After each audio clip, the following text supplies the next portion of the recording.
You're studying vocabulary and grammar, reading and listening, and even writing, but when it comes to speaking, your English still feels stuck. These 5 hidden habits are what actually propel English learners from the intermediate levels up to the advanced levels in the English language.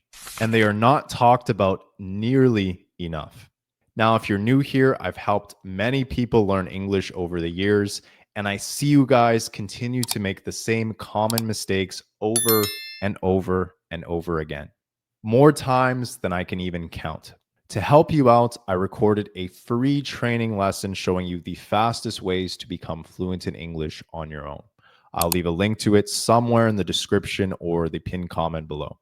Now, before we jump into the 5 hidden habits of fluent English speakers, it's important that you understand the differences between all of the different levels of English. And keep in mind that your overall level of English is most likely going to be different than your level of English for each of the 6 specific skills of the language, being vocabulary, grammar, reading and listening, and speaking and writing.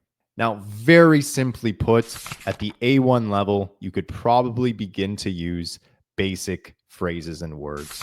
At the A2 level, you could probably use basic vocabulary and expressions for everyday use, like going to the grocery store, or maybe asking somebody for directions or giving somebody directions. At the B1 level, you should begin to be able to have simple and surface level conversations with almost anybody. At the B2 level, you should be able to communicate spontaneously and fluently, although you probably will still make a lot of grammatical errors and your accent may not be perfect as well.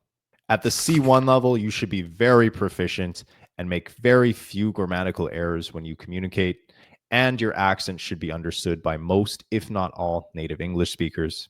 And then at the C2 level of English, you should know English better than the overwhelming majority of the population, to the point where you could even teach English at a very high level or translate English if you are some sort of linguistics professional. Now, I just talked a lot about the skill of speaking, but keep in mind, all 6 of the skills of English all tie back to communication in the form of speaking, writing, typing, texting. You understand. Now, the first habit of fluent English speakers is the shadowing technique. Now, most fluent English speakers tend to stop and actually repeat something that they heard whenever they hear unfamiliar expressions or unfamiliar words. This may seem small, but it's an extremely powerful habit to have. By physically using your mouth to mimic and repeat words that you hear, whether they're familiar or unfamiliar, it subtly gives you extra repetitions of practicing your speaking physically. Oftentimes, people completely forget that learning how to speak a new language is actually a physical exercise for your mouth and not just an exercise for your mind. Fluent English speakers tend to have the habit of always exercising their mouth whenever they have the opportunity to do so. If you do this over a long stretch of time, it really does compound and make a huge difference in how natural or how fluent you can speak the English language. And shadowing is just the gateway to the second habit, which is simulation.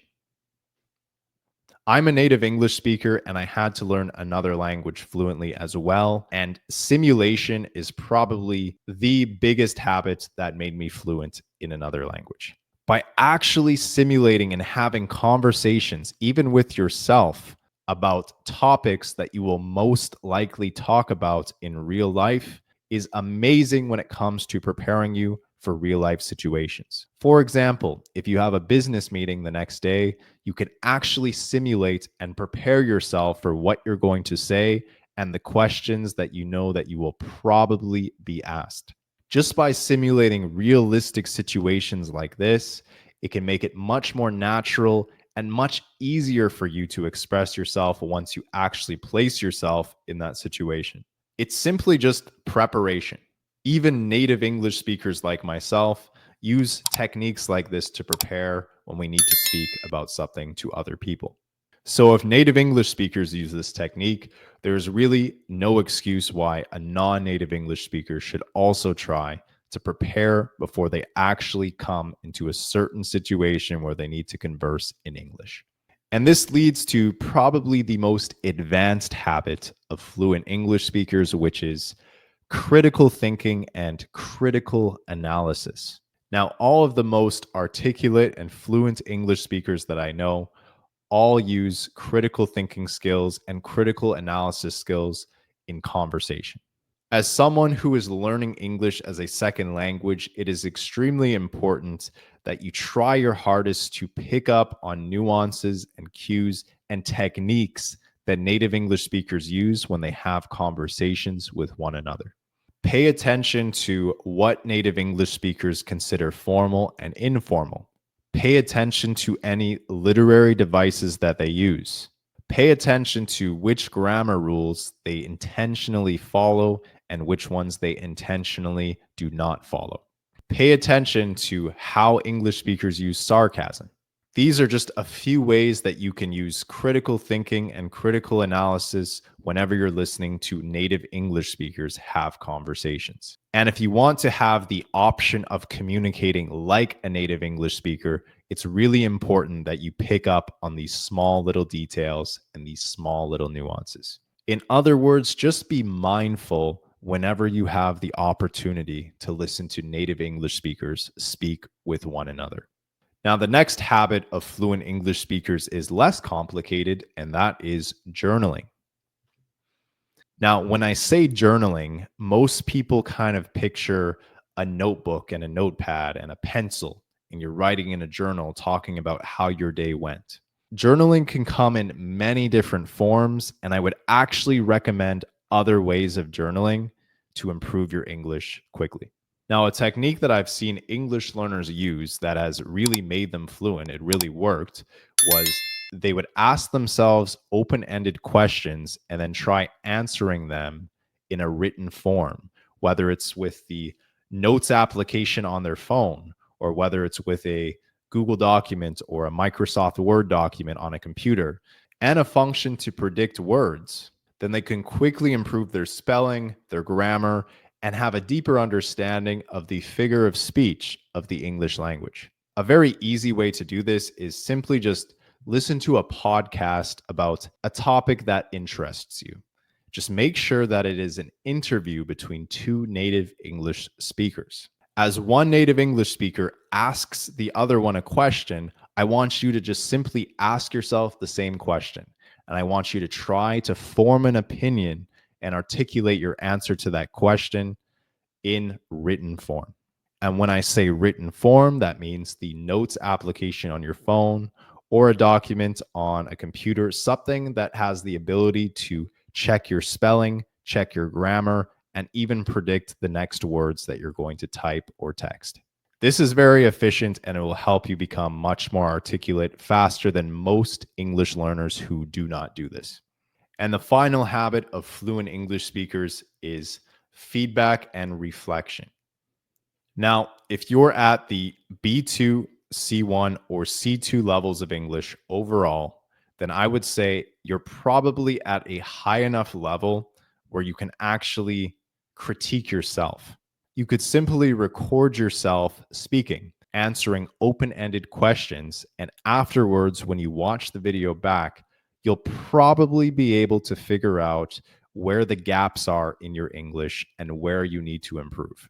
However, this can be a lot more difficult to do if you're at the A1, A2, or B1 levels of English overall.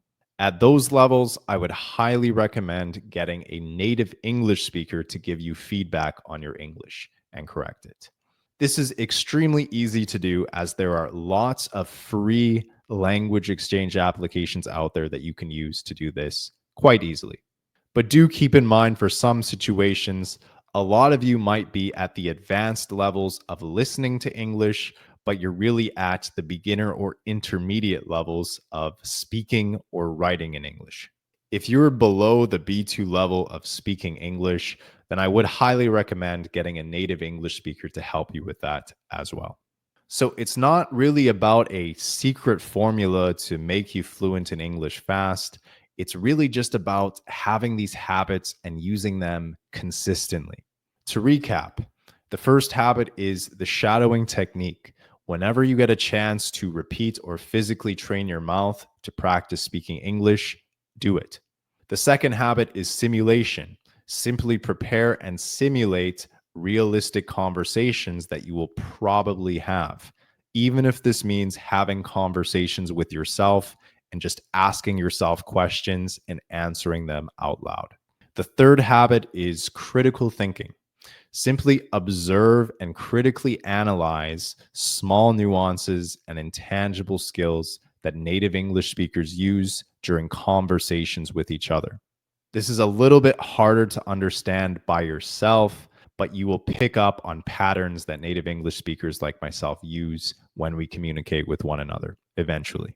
The fourth habit would be journaling, ideally with an application that can check your grammar, spelling, and figure of speech. And the fifth habit is reflection and feedback. And this will be a little bit different depending on what your level of English is. Now, leave a comment down below letting me know where you're from and what your native language is. I'd be very curious to know. Now, although these habits will make you fluent in English much quicker than people without these habits, there are still some rules in the English language that are harder to learn on your own, especially because native English speakers oftentimes intentionally do not follow correct grammatical rules in our own language. To learn what these specific rules are, be sure to watch the next video on the screen.